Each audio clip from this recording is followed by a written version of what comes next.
சிறுவன் ஒருவன் ஜூடோ பயில விரும்பினான். அவனுக்கோ ஒரு விபத்தினால் இடது கை போய்விட்டது.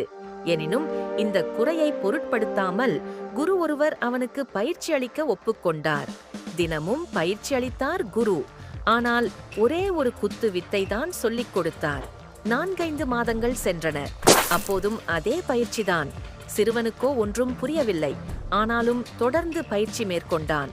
ஒரு நாள் சிறுவன் குருவை கேட்டே விட்டான்.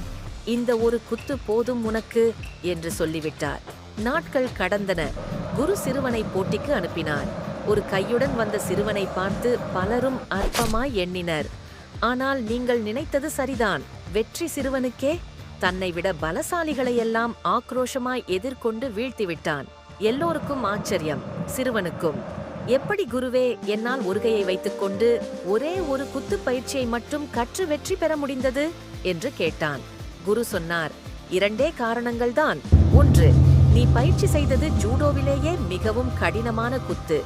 2, இந்த குத்தை தடுக்க வேண்டும் என்றால் குத்துபவனின் இடது கையை மடக்க வேண்டும். உன்னிடம் அது இல்லை.